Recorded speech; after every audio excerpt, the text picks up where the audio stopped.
I'm Eric Matthews. I'm 34 years old, and my own parents banned me from our annual family reunion so they could invite my ex-girlfriend instead. Before I tell you about the one thing I sent them that brought their whole world crashing down, let me know where you're watching from in the comments below. It's always good to know you're not alone in whatever battles you're fighting.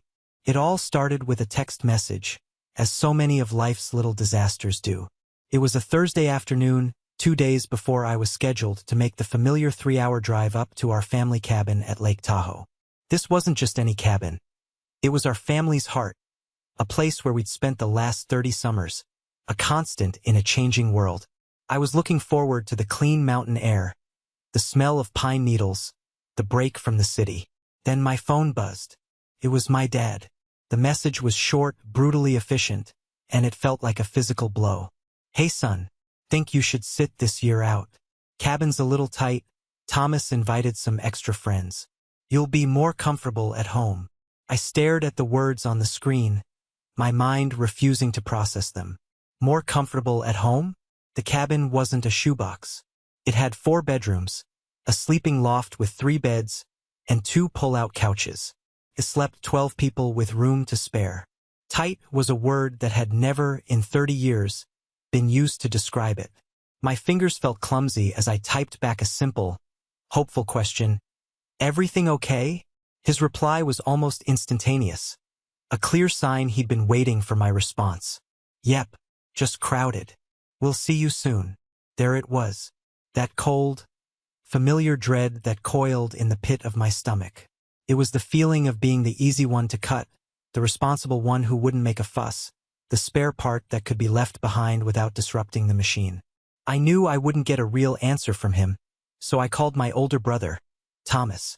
He was the golden child, the sun around which our family's universe revolved. "Hey, what's this about the cabin being full?"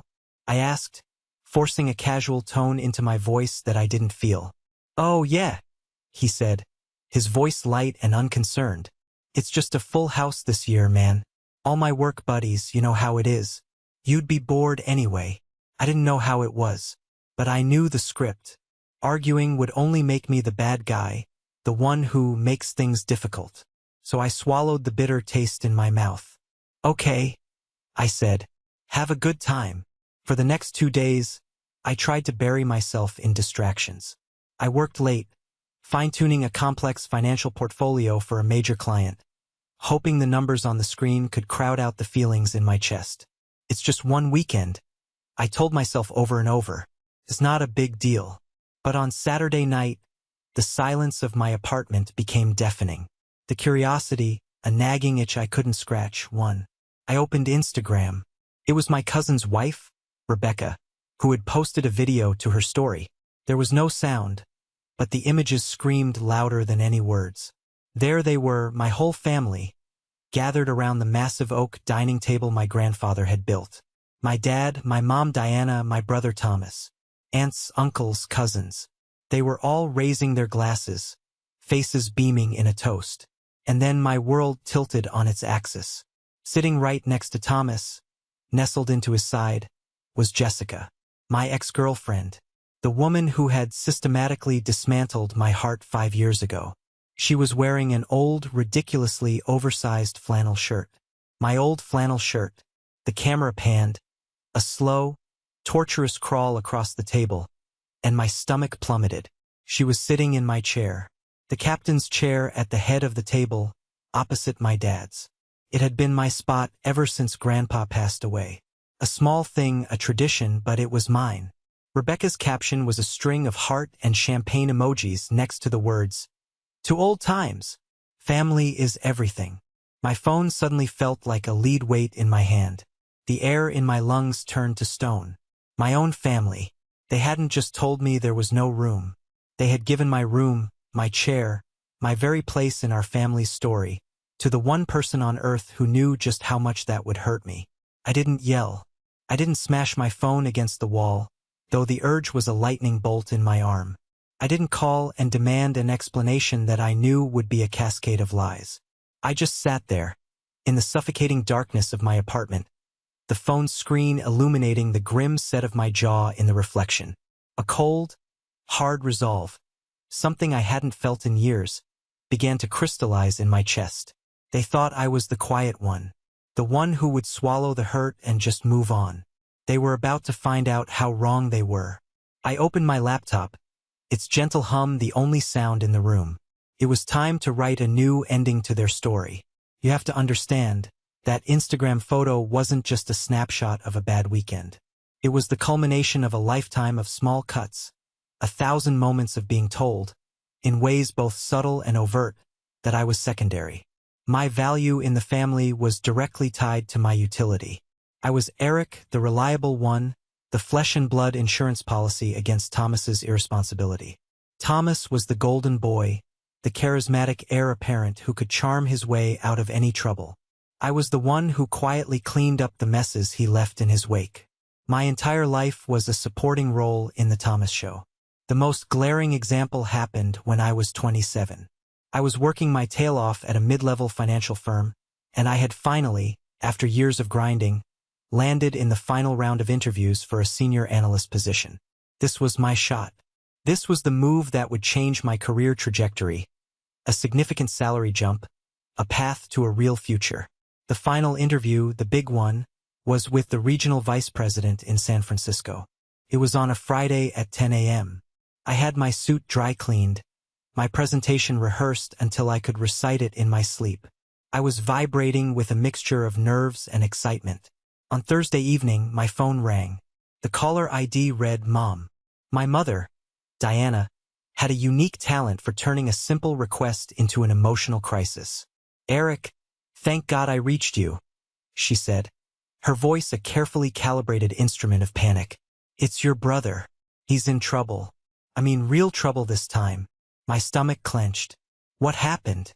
Is he hurt? He's in Las Vegas, she said, letting out a theatrical sob. He went for a bachelor party. And, oh, Eric, it's a complete disaster.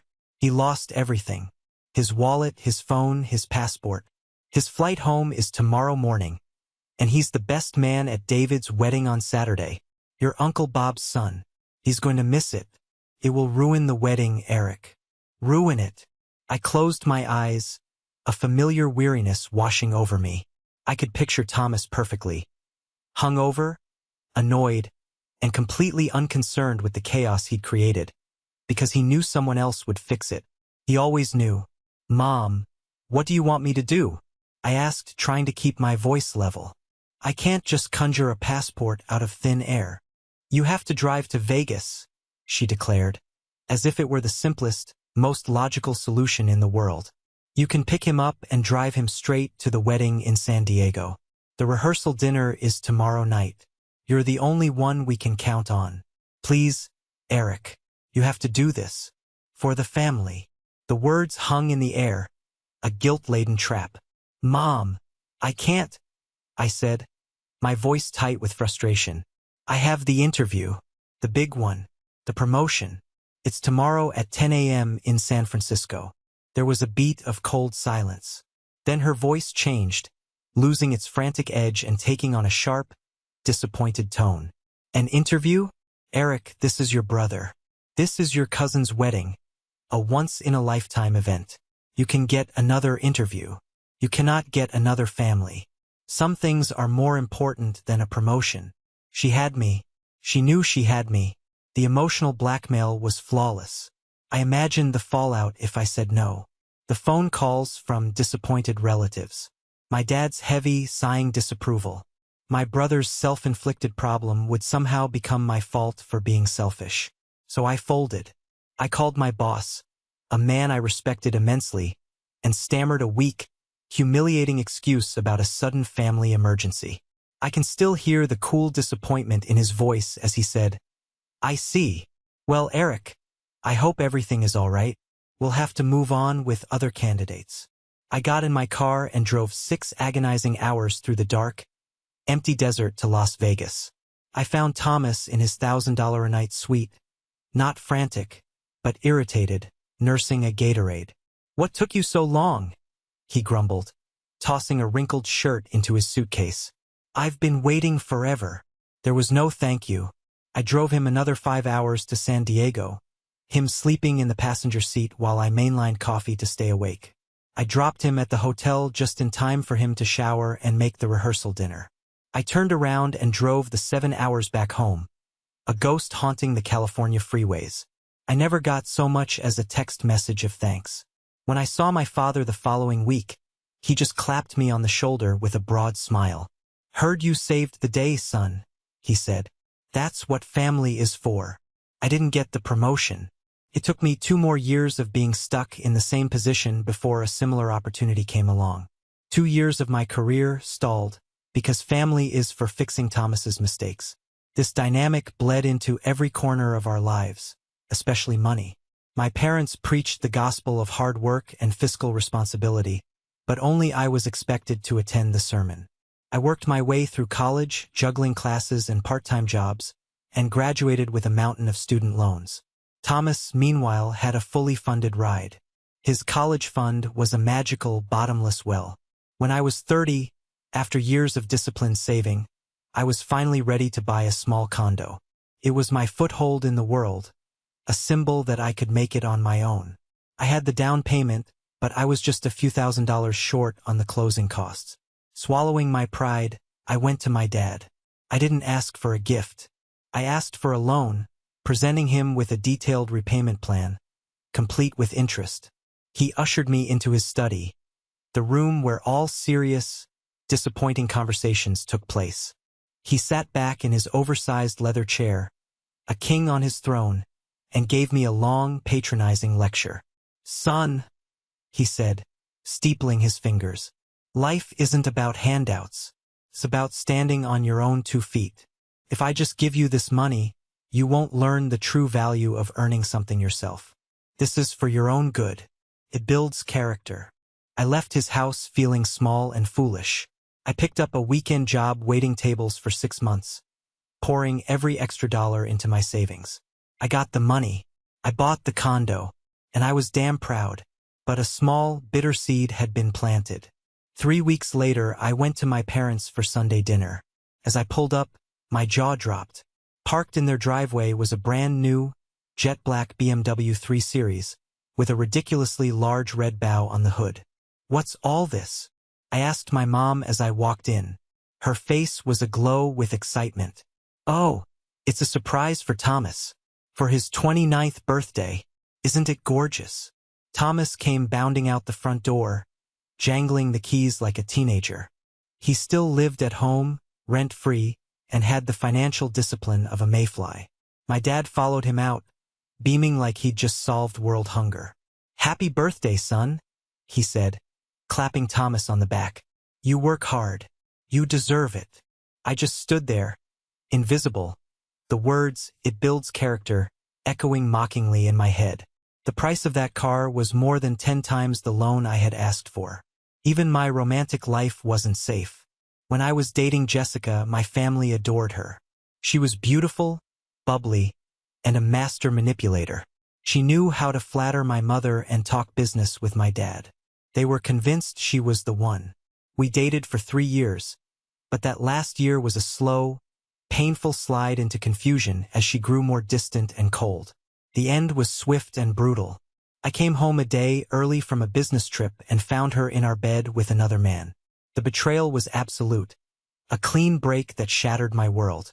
When I told my family, bracing for their support, I was met with skepticism. "Are you certain, Eric?" my mother asked, her brow furrowed with concern for Jessica. "She is such a sweet girl. Maybe you misunderstood." My dad suggested I was under a lot of stress at work, and perhaps letting my imagination run away with me. Thomas delivered the final blow. "Dude, you probably drove her to it," he said with a shrug. "You're always so intense." Over time, they rewrote history. It was easier for them to believe I was the problem.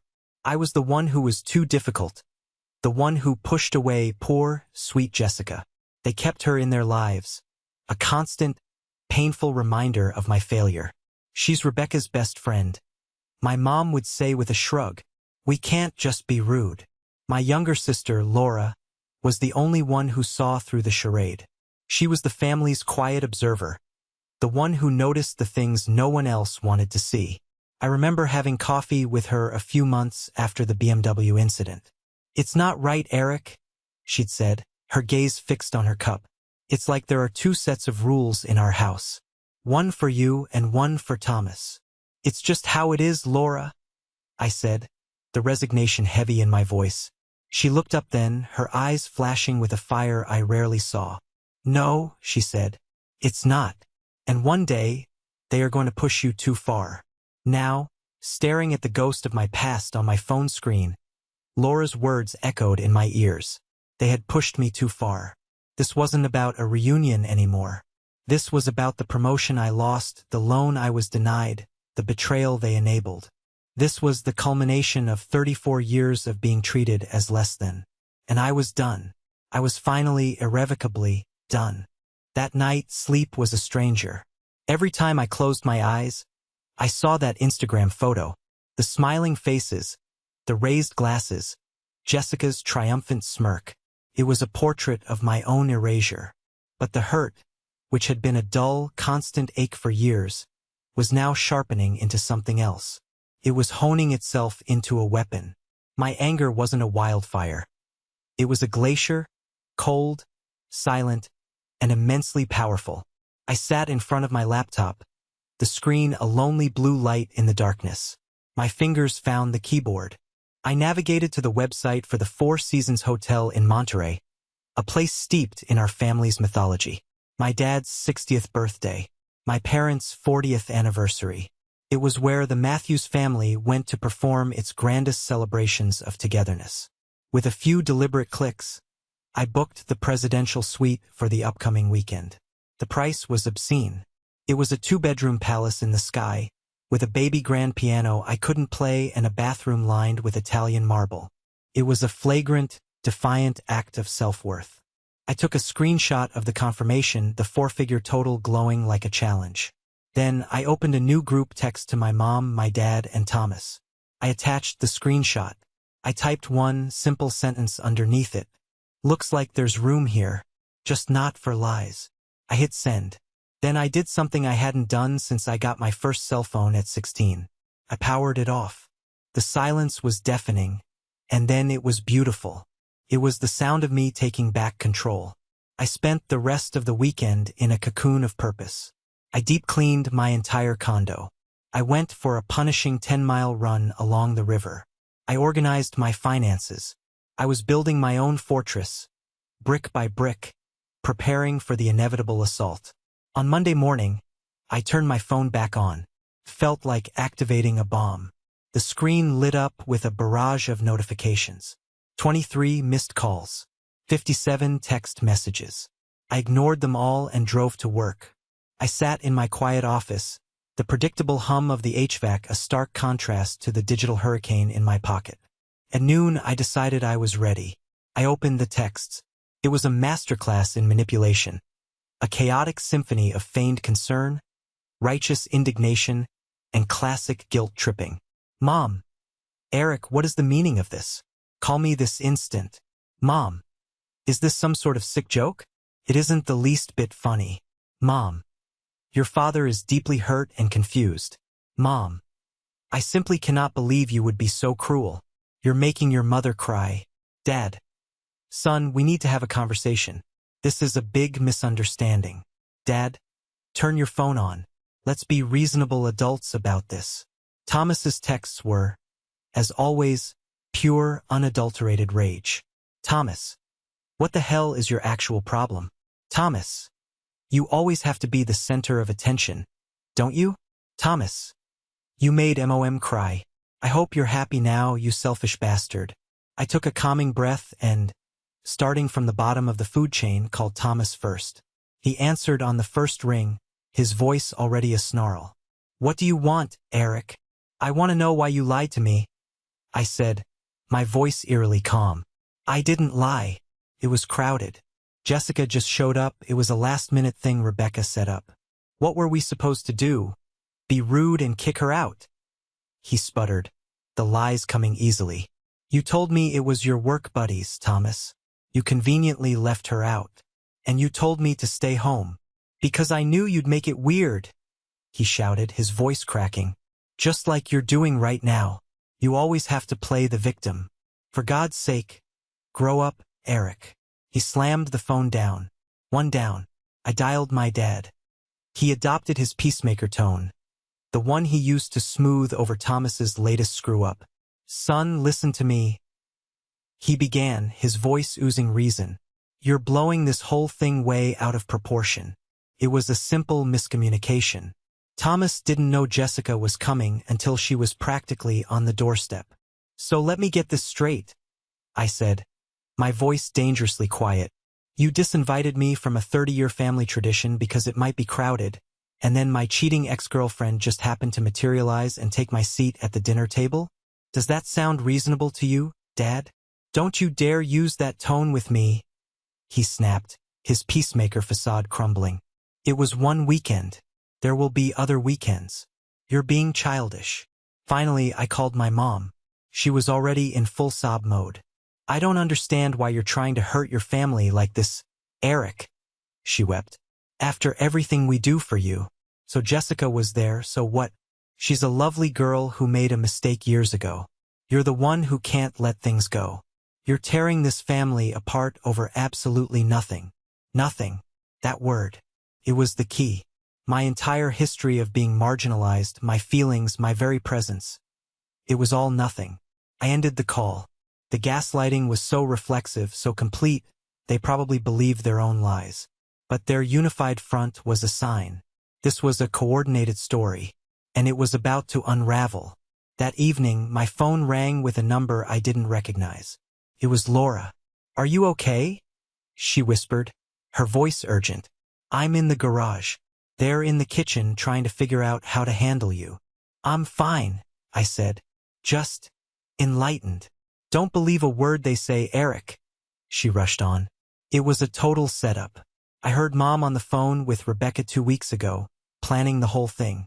They wanted Jessica there. Mom said it would be good for Thomas's and time to bring her back into the fold. She's the one who came up with the no-room excuse and told Dad to text you. My blood ran cold. This wasn't just passive cruelty. This was an active, premeditated conspiracy. There's more, Laura said, her voice dropping even lower. They put her in your old room. Jessica slept in your bed, Eric. I closed my eyes, a wave of nausea washing over me. The violation was so intimate, so targeted. Thank you for telling me, Laura, I managed to say. Just be careful, she warned. They're not sorry. They're furious that you called them out and embarrassed them. After we hung up, I sat in the dark, the pieces of the puzzle rearranging themselves into a new, hideous picture. This was about power. This was about them showing me my place. Fueled by a fresh wave of cold anger, I went back to my laptop. I logged into the shared family cloud account my dad had set up years ago to archive photos and important documents. I started clicking through folders, not sure what I was looking for. Then I saw it, tucked away in a subdirectory of a subdirectory, a folder that was clearly not meant to be found. It was labeled archive_J. My heart began to hammer against my ribs. J for Jessica? I clicked it. No password. They had grown arrogant in their deception. Inside was a history of my exclusion. Folder after folder, named by date. I clicked one from 2 years prior. A weekend I was told our annual Tahoe trip was canceled because of a plumbing emergency. The folder was filled with dozens of photos. My family, on the deck of the cabin, laughing. The plumbing evidently was fine. And there, in the center of a group shot, was Jessica. I clicked another. A surprise party for my aunt that I was told was just a quiet family dinner. Another, a 4th of July barbecue that was supposedly rained out. They were all there, happy, together, without me. Then I found the videos. In one from that canceled trip my mother was filming. As she panned across the group, she passed Jessica sitting intimately close to Thomas, her hand on his knee. My mother's voice, light and conspiratorial, said, "Don't put this one on Facebook, Becca. Eric doesn't know we're here." The air was punched from my lungs. It wasn't a one-time thing. It was a secret, parallel life my family was living, a life built on my absence. I kept digging, my hands shaking. I went back to the main drive and used the search function for my brother's name. Thousands of files. I narrowed it to text logs from old phone backups my dad had meticulously saved. I found a conversation between Thomas and Jessica. It was from 3 years ago, while she and I were still living together. Thomas, he's gone on that business trip till Friday. My parents are out tomorrow night. House to ourselves. Come over. Jessica, is that a good idea, Tommy? Thomas, it's the best idea.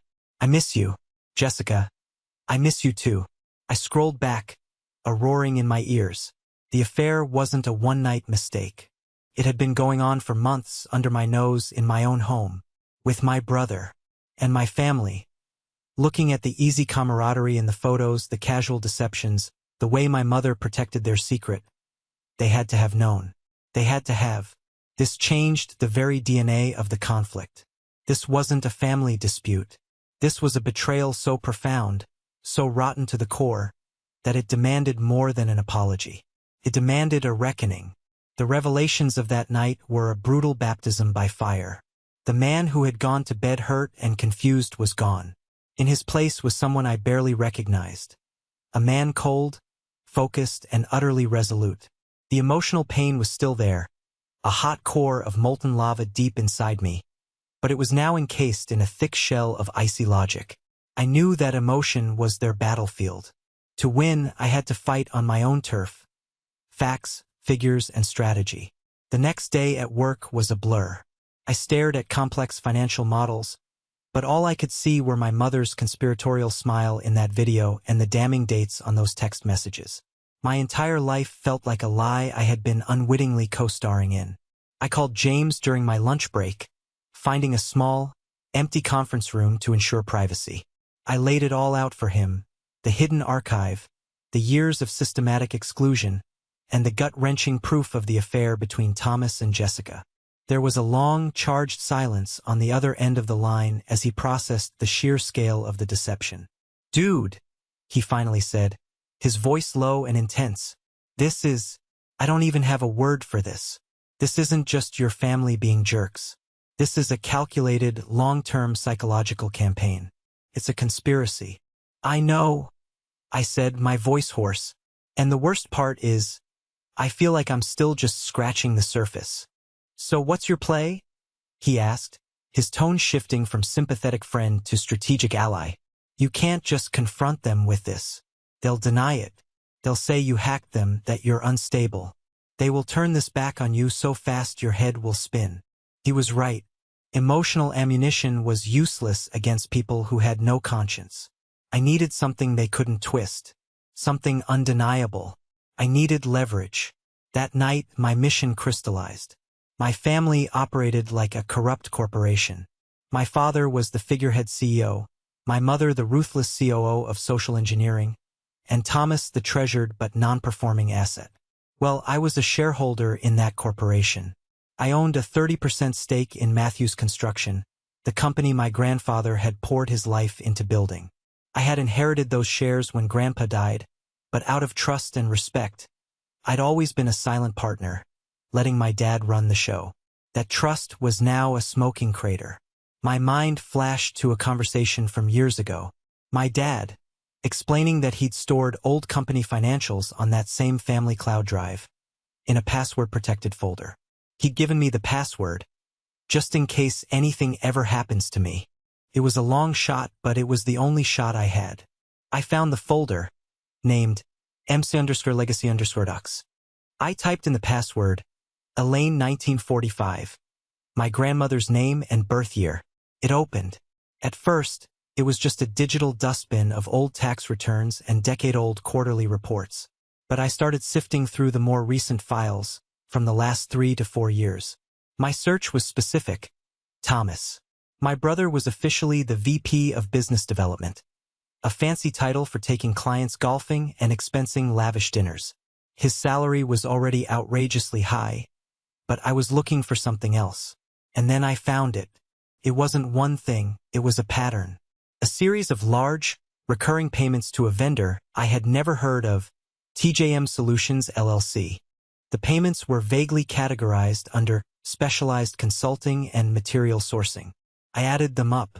Over the last 3 years, Matthews Construction had paid TJM Solutions just over $1.2 million.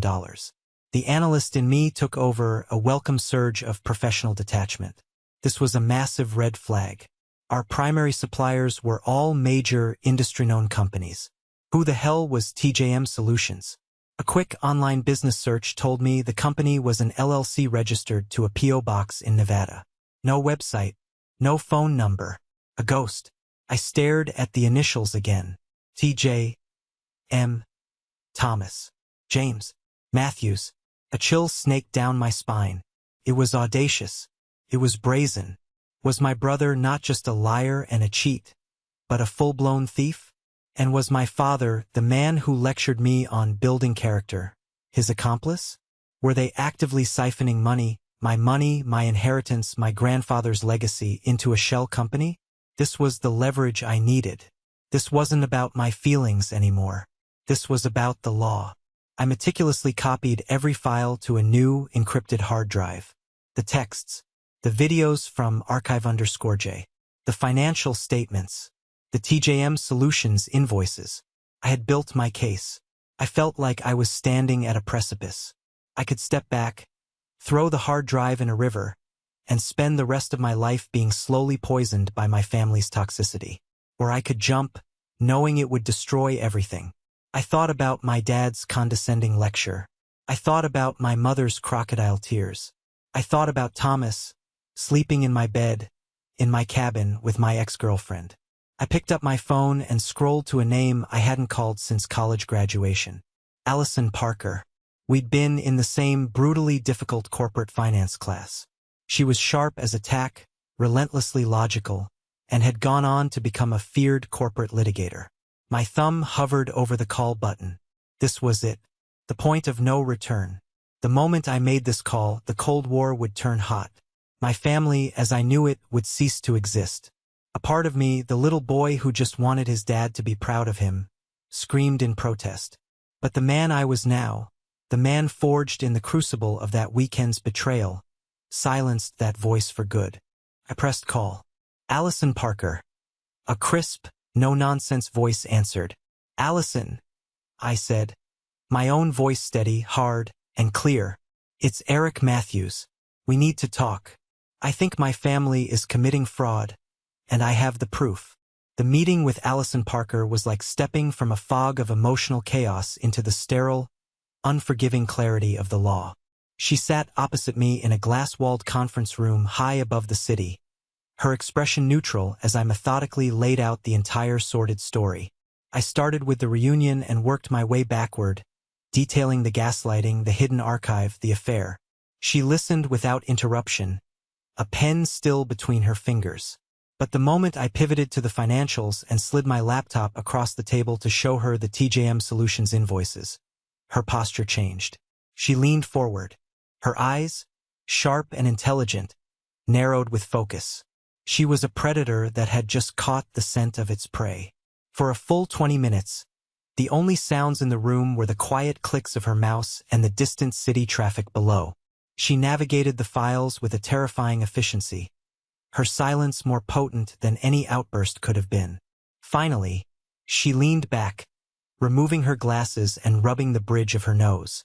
Eric, she said, her voice devoid of emotion but laced with steel. What you have here isn't just smoke. This is a 5-alarm chemical fire. Based on this documentation, this is a textbook, almost laughably blatant case of corporate embezzlement.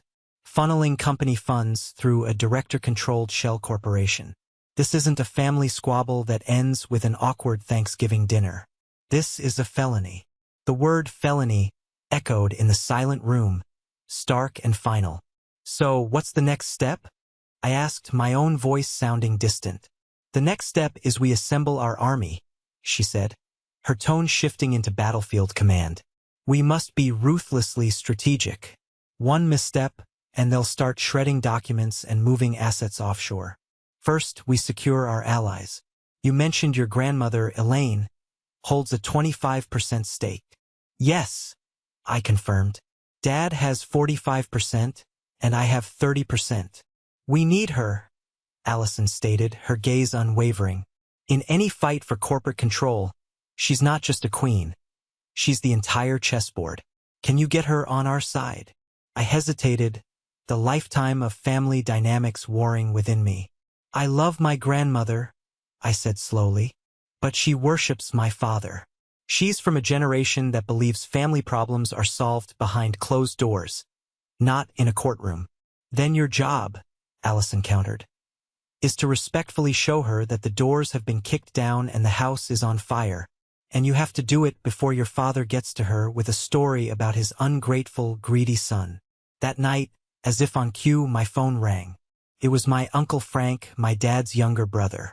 He was a senior VP at the company, a quiet, no-nonsense man my grandfather had always said was the true builder of the two sons. Eric, he said, his voice low and hurried. I'm not going to ask for details, because I have a sick feeling I already know.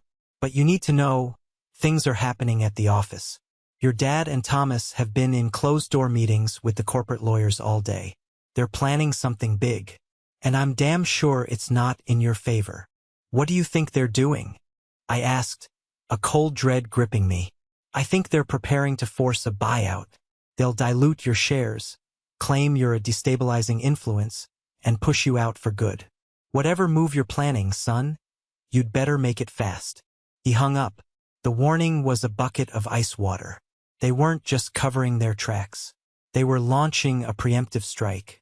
The time for deliberation was over. The next day was my father's 65th birthday. My mother, of course, was throwing him a massive, catered party at their house that evening. The entire extended family was expected. The old Eric would have either stewed in silence or made a scene. The new Eric had a better plan, sharpened by Allison's strategic mind. I called my grandmother. Grandma, I said, my voice steady. I need to see you. Before the party. It is a matter of the utmost urgency. And I need you to ask Uncle Frank to join us. I could hear the cautious suspicion in her voice. Eric, what on earth is this about? Your mother told me you've been acting very strangely. I have been upset, I admitted. And when you see why, you will be too. Please, Grandma, trust me on this one. Meet me at my office in 1 hour. To her credit, she agreed. When she and Uncle Frank walked into my downtown office, their faces were a mask of impatient concern. All right, Eric, my grandmother said, setting her purse down with a decisive snap. What is so important that it requires this level of drama? I didn't speak. I simply turned my laptop to face them and played the video from the canceled Tahoe trip, the one where my mother, in her own cheerful voice, incriminated herself. My grandmother's regal posture stiffened. Uncle Frank just slowly, sadly, shook his head. Next, I showed them the text messages, the proof of the affair. My grandmother raised a hand to her mouth, a small, wounded sound escaping her lips. Oh, Robert, she whispered, not to me, but to the ghost of the son she thought she knew. That, I said quietly, is the personal betrayal. Now for the business one. I walked them through the TJM Solutions invoices one by one. Uncle Frank, with his decades of operational knowledge, saw the fraud immediately. He pulled out his own phone and accessed the company's internal supplier portal. There is no TJM Solutions, he confirmed, his face grim as he showed the screen to my grandmother. There never has been. Robert approved these wire transfers himself. I remember asking him about one of them last year. He told me it was a new, specialized supplier for a sensitive government contract. My grandmother looked pale, her eyes darting between me and Frank, desperately searching for an alternative explanation. Robert? A thief? My own son? Eric? These are terrible accusations. This was the moment of truth. Grandma, I said, taking a deep breath. Look at this. I pulled up the final document. I had paid a premium for a service to pierce the corporate veil of the Nevada LLC. It was the official incorporation document. The sole listed proprietor was not an anonymous agent. It was Thomas James Matthews. My grandmother stared at the screen. Her son's moral abdication and her grandson's outright theft laid bare in undeniable black and white. The fierce denial in her eyes, The instinct to protect her firstborn finally crumbled, replaced by a dawning, heartbreaking horror. The numbers didn't lie. The names didn't lie. She looked up at me, and in that moment, the dynamic between us shifted forever. She was no longer just looking at her grandson. She was looking at her business partner, the last line of defense for her husband's legacy. "What?" she asked, her voice trembling but resolute. "Do you need me to do?" Allison had the documents prepared. A formal petition for an emergency shareholder meeting. A motion to freeze all assets associated with TJM Solutions. A vote of no confidence in the CEO and his VP of Business Development. We were not going to the party. We were going to war. Allison, acting as our legal counsel, served notice for an immediate emergency meeting. Not at their home, but at the neutral territory of the Matthews Construction headquarters.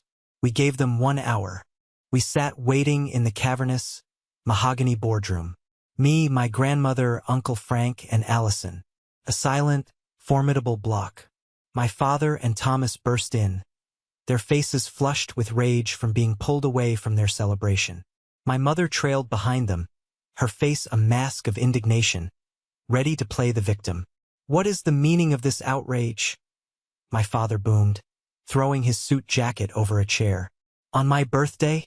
And what is she doing here?" he spat, gesturing at Allison. My grandmother, small but radiating an immense authority, spoke first. Her voice was quiet, but it cut through his anger like a diamond. "Sit down, Robert." He stared at her, utterly shocked into silence by her tone, and for the first time in his life, he did as he was told. He sat. I pushed a single, thin file folder across the vast, polished table. Inside was a single piece of paper, the incorporation document for TJM Solutions, with Thomas's name clear as day. Thomas glanced at it and let out a nervous, high-pitched laugh. "What is this? Some kind of pathetic joke?" My father looked at the document, and every ounce of color drained from his face. He knew exactly what it was. "The joke?" I said, my voice steady and echoing slightly in the silent room, "is the $1.2 million you two stole from this company, from your mother, and from me." My mother erupted. "How dare you?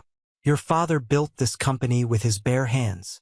"Grandpa built this company," I corrected her calmly. "Dad and Thomas just treated it like their personal ATM." Thomas shot to his feet, his chair scraping loudly against the floor. "You're a liar. You're just bitter because you weren't invited to a party. The party was the loose thread that unraveled your whole rotten sweater, Thomas," I said, meeting his furious gaze without flinching. "You have no idea what I found." Allison then placed a thick, heavy binder on the table with a solid thud. "Mr. Matthews," she said, addressing my father, her voice as cold as the glass in front of her. "This binder contains the motion for a full forensic audit and a petition to have you and your son suspended from your duties, effective immediately, pending the results. It has the signed support of 55% of the shareholders." She glanced meaningfully from my grandmother to me. My father's head snapped toward my grandmother, his face a canvas of utter disbelief and betrayal. "Mother? How could you do this to me? How could you do this to us, Robert?" she whispered, tears finally, silently streaming down her wrinkled cheeks. "How could you do this to your father's memory? To your own family?" The fight evaporated from them. They didn't scream, they didn't argue. They deflated like punctured balloons. They just sat there, surrounded by the wreckage of their own greed and lies, as the power in the room, the very gravity of our family, shifted permanently and irrevocably to my side of the table. The boardroom showdown wasn't the final act. It was merely the end of the first. The days that followed were a brutal, messy war of attrition. The morning after the meeting, Allison filed all the motions. The court, seeing the overwhelming evidence and the majority shareholder support, moved swiftly. They granted an immediate injunction, freezing all known accounts of TJM Solutions and formally suspending my father and brother from any and all operational duties at Matthews Construction. A stern, no-nonsense forensic auditor was appointed by the court to oversee the company's books. The news ripped through our extended family and the close-knit local business community like a shockwave. My phone, which had been blissfully silent, began to ring off the hook. But this time the calls were different. My parents, it turned out, had not spent the night wallowing in defeat. They had spent it launching a scorched-earth PR campaign. The story they spun was a masterpiece of fiction. I was the villain, a greedy, jealous son, embittered by my brother's success. I had conspired to steal the family company from my hardworking father right on the cusp of his retirement, on his 65th birthday, no less. They claimed I had forged documents and had taken advantage of my elderly, confused grandmother to achieve my sinister goals. My Aunt Carol, my mother's sister and chief lieutenant, was the first to call. "I am just sickened, Eric," she began without a hello, her voice dripping with a syrupy, sanctimonious pity. "Your poor mother is an absolute wreck. I can't imagine what she did to deserve such a cruel, ungrateful son. To do this to your own family over a little inheritance money? Your grandfather, God rest his soul, would be so deeply ashamed of you." "Aunt Carol," I said, my voice weary from lack of sleep, "this isn't about inheritance. This is about them embezzling over $1 million from a company I partly own." "Oh, don't be so dramatic and American about everything," she scoffed, a line my mother often used. "It's a family business. Money moves around. You've always been far too sensitive for your own good." The calls were relentless. My cousin Michael, whose wife Rebecca had been my mother's accomplice in the reunion deception, left a rambling, pathetic voicemail. He was so sorry about everything, and had no idea it would get this crazy, and hoped we could all find a way to move past this as a family. It was the transparent plea of a coward desperate to align himself with the new winning side. I deleted it without a second thought. The smear campaign was brutally effective. Cleaved our family right down the middle. Those who had always basked in my parents' orbit swallowed their story whole. Others just went silent, their silence a deafening roar of disapproval, not wanting to get caught in the crossfire. For a few dark days, I felt utterly alone, the target of a family-wide witch hunt. A flicker of doubt, a venomous whisper in my mind, asked, "Is this worth it?" The public humiliation, the family implosion, the sheer ugliness of it all. Then Laura called.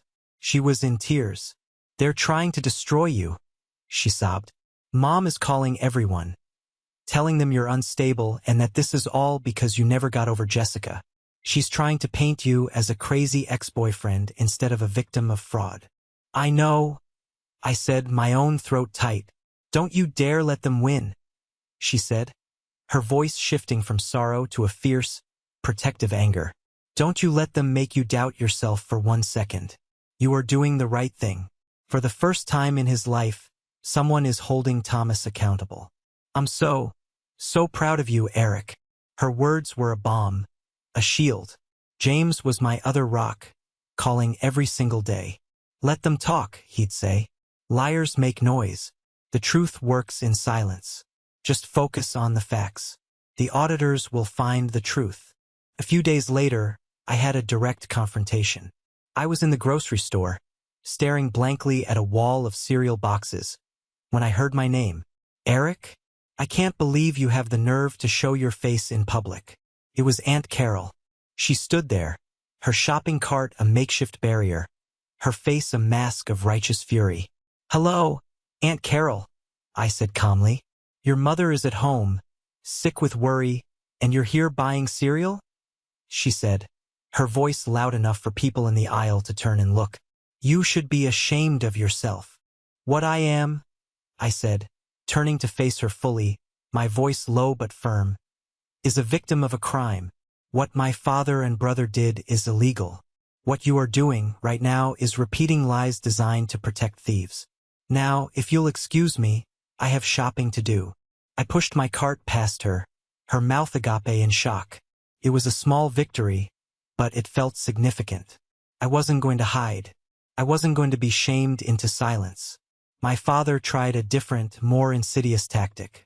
He showed up at my condo unannounced, looking haggard and older than his 65 years. "Eric," he said, His voice strained as I opened the door just a crack. "We can end this. Right now. Just you and me. Tell the lawyers to stand down. We're family. We can work this out." I looked at him, at the man who had preached responsibility while enabling theft, who had sanctioned my pain for the sake of his favored son's comfort. I saw him not as my father, but as a failed leader trying to negotiate a surrender. "There is no us to work it out, Dad," I said, my voice as cold and hard as the steel of the door. "You and I have nothing left to discuss. All future communication will go through my lawyer." The shock on his face was absolute. He had come expecting the old Eric, the one he could manage and manipulate. He was utterly unprepared for the man standing in front of him now, a man who had built a boundary he could never cross. He left without another word. The door closed, and the battle lines were drawn, clear and irrevocable. Their strategy was to exhaust me, to bleed me dry financially and emotionally until I gave up. They were betting on the old Eric. It was a bad bet. They had no idea that their greatest betrayal was about to give me my greatest weapon. The 3 months that followed were a grueling slog through the muddy trenches of corporate litigation.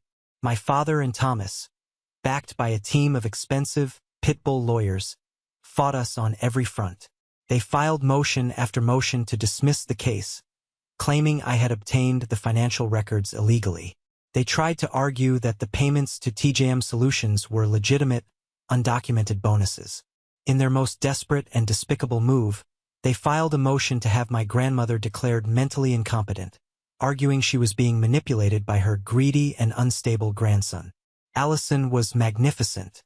She moved through the legal minefield with the calm precision of a bomb disposal expert, swatting away their frivolous motions one by one.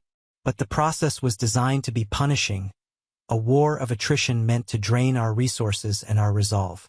Meanwhile, the court-appointed auditors were methodically working their way through years of company financials. Their preliminary report was damning. They had confirmed the $1.2 million figure funneled directly to TJM Solutions. But they had also uncovered a web of other, smaller-scale frauds. There were lavish personal vacations for Thomas and his friends disguised as client development trips. There were no-show jobs on the payroll for Thomas's buddies. It painted a picture of a company being treated as a personal slush fund. The case against them was becoming an ironclad fortress, but their lawyers continued to fight, their strategy to delay the inevitable and force a painful, protracted battle. Then, on a dreary Tuesday afternoon, the entire dynamic of the war shifted. I was in Allison's office, going over deposition schedules, when her assistant buzzed her. "Allison," she said over the intercom, "I have a Mr. Klein on the line for you. He says he's an attorney representing a Ms. Jessica Reynolds." I froze, my pen hovering over the document in front of me. Allison's eyebrows shot up. She motioned for me to stay quiet and picked up the phone. "Allison Parker speaking." I watched her face as she listened, her expression shifting from professional curiosity to intense, focused interest. "I see," she said after a long pause. "And what is your client proposing? In exchange for what?" "I understand. Please hold." She muted the call, her eyes wide with something I had never seen on her face before. Genuine shock. "You are not going to believe this," she said, her voice a low, excited whisper. "That was Jessica's lawyer. She wants to make a full statement. She wants to give us everything she has on your mother and Thomas." "What? Why?" I was floored. "Why do you think?" Allison said with a wry smile. "Our golden boy wasn't just cheating on you, Eric. He was cheating on Jessica, too. With several other women, apparently. She found out and she is on a warpath. She wants to cooperate in exchange for full immunity from any potential civil liability in our lawsuit. Her lawyer says she has information that goes far beyond what we know," Allison continued, her eyes gleaming. "Information that proves premeditated conspiracy, with your mother as the ringleader." A meeting was arranged for the following day. Jessica, wisely, refused to meet with me. She would only speak with Allison. I sat in Allison's personal office, the door closed, while they met in the main conference room. It was the longest, most nerve-wracking hour of my life. When Allison finally walked back in, she was holding a thick, freshly signed affidavit and a small USB drive. She wasn't smiling. She looked grimly satisfied, like a general who had just received the enemy's unconditional surrender. "Merry Christmas, Eric," she said, dropping the items on her desk. Jessica didn't just talk. She brought evidence. She recorded them. Jessica's sworn statement was a horror story. She laid out, in meticulous detail, how my mother, Diana, had been the true mastermind. Diana had seen my growing success and independence as a direct threat to Thomas's future. She was obsessed with the idea of Thomas inheriting control of the company and the family legacy. Jessica testified that Diana had actively manipulated her into a relationship with Thomas, promising her financial security and a permanent, respected place in the family if she could manage him, keep him in line, and help isolate me. Diana had orchestrated the secret family gatherings, coached Thomas on what to say to me, and had personally devised the plan to invite Jessica to the reunion as a public, humiliating power play designed to show me that I was completely replaceable. But the true bombshells were on the USB drive. Fearing she was being played, Jessica had started secretly recording her phone conversations with both Thomas and my mother for the past year. Allison played one of the recordings for me. My mother's voice, so familiar, was now alien and monstrous.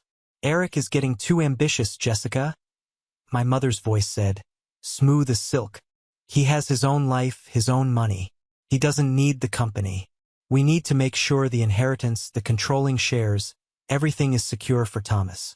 Eric can make his own way. He's always been the independent one after all. It's for the best."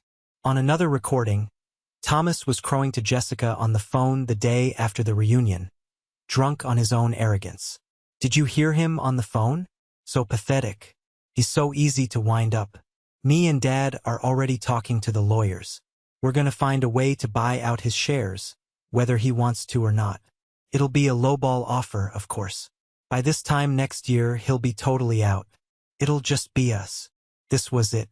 The smoking gun. The undeniable proof of a premeditated conspiracy to fraudulently oust a shareholder, orchestrated by the CEO and his wife. Allison didn't hesitate. She sent encrypted copies of the affidavit and the audio files to my father's legal team. Her cover letter was short and brutal. They had 24 hours to accept our original settlement offer, in full. If they refused or tried to counter, the new evidence would not only be added to our civil case, but it would be handed over to the district attorney's office with a strong recommendation to pursue criminal charges for conspiracy, embezzlement, and wire fraud. It was checkmate. Their entire defense, built on lies and delays, evaporated in an instant. The next morning, they accepted our terms. They surrendered. The settlement was absolute. My father and Thomas would resign from all positions at Matthews Construction, effective immediately. Their combined 45% stake in the company would be transferred to me and Laura, in exchange for my signature on an agreement not to pursue criminal charges. They were stripped of their power, their legacy, and their honor. In a single stroke of a pen, my ownership stake went to 51%. Laura's grew to 19%. My grandmother retained her 25%. The company my grandfather had built, the legacy my father had nearly destroyed, was now in the hands of those who would protect it.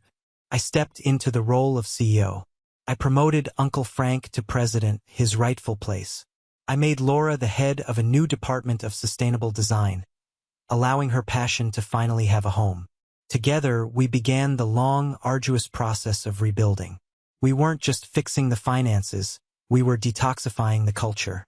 We established an independent board of directors. We implemented rigorous, transparent financial controls. We built a company based on merit, not bloodline. The work was hard, but it was clean. It was healing. We were building something new and strong from the ashes of something rotten. We were creating our own legacy, one my grandfather would have been proud of. 6 months after the ink on the settlement had dried, the first snow of the season was falling, thick and silent, outside the great picture windows of the Tahoe cabin. The air held the same crisp, clean scent of pine and wood smoke that it always had, a fragrance tied to the very core of my childhood memories.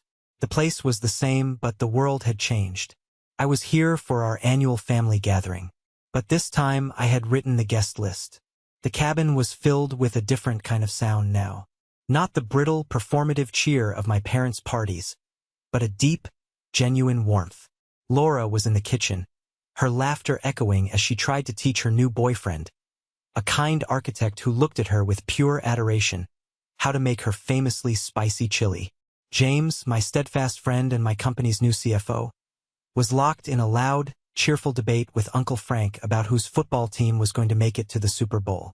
My grandmother, Elaine, sat in her favorite armchair by the roaring fire, a peaceful, contented smile on her face as she watched the scene, her knitting resting in her lap.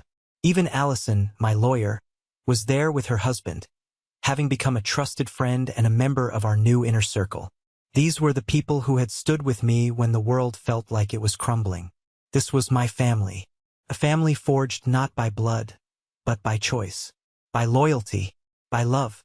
There were no undercurrents of resentment, no secrets whispered in corners, no carefully constructed hierarchies. Just the easy, comfortable warmth of people who respected and genuinely cared for one another. Later that evening, I stepped out onto the deck alone. The cold air was sharp and clean, a welcome shock to the system. I looked out at the vast, snow-dusted expanse of the lake, quiet and immense under the stars. I thought about my parents and Thomas. I had heard, through the quiet family grapevine, that they had sold the big house and moved to a retirement community in Arizona. I'd heard my father was working part-time as a consultant at a local hardware store, and that Thomas was struggling to find work. I waited for the feeling of triumph, the surge of satisfaction I had craved for so long. But it never came. There was no joy in their diminished lives. There was only a quiet, profound sadness, a sense of loss. I had won the war, but the cost was the family I had spent 34 years desperately trying to earn a place in. But then I looked back through the window, at the firelight flickering on the laughing faces inside. I realized I hadn't truly lost anything that was ever mine to begin with. You can't lose something you never really had. All I had lost was an illusion, a painful, lifelong performance. And in its place I had found something true. The door creaked open and Laura stepped out, holding 2 steaming mugs. She handed one to me. Hot chocolate. What are you thinking about out here in the cold? She asked softly. Just everything, I said, my voice a little thick. I thought of a distant memory, me as a little boy on this very deck, my dad holding my hand and pointing out the constellations. A pang of grief for that man, for the father he could have been, was sharp and real. She leaned against the railing beside me, our shoulders touching. Are you happy, Eric? I considered the question, watching a single snowflake land on my mug and instantly disappear. I thought of the man I was a year ago, lonely and full of a quiet ache. And I thought of the man I was now. I am, I said, and the simple truth of the words settled deep in my bones. I really am. We went back inside, rejoining the warmth and the laughter. A little while later, I picked up my mug and cleared my throat. The room grew quiet. I looked around at the faces of my real family, my true north. I'd like to make a toast, I said. To new beginnings, I said, my voice clear and steady. To building things that are meant to last.